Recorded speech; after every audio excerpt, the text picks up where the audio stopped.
We will talk briefly about the execution order of the list and detail events of a work with element, both when the object is opened for the first time and when a client event is triggered. The same will apply to smart device panels and to the list.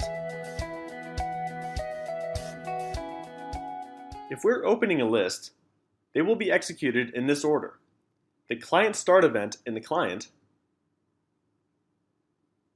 next, the start, refresh, and load events in the server if we're in an online architecture.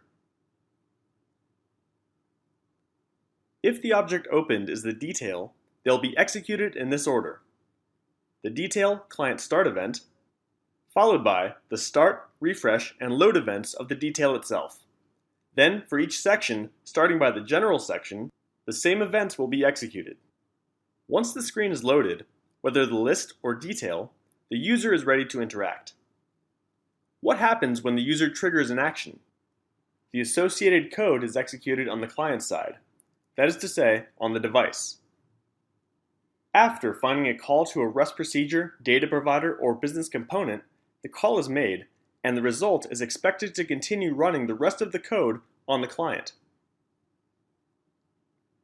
Note that, in any case, the system events start, refresh, load are not executed unless a refresh command is found in the code itself. What happens in this case?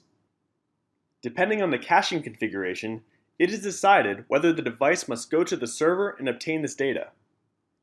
After going to the server, if the data hasn't been changed, nothing is brought to the client.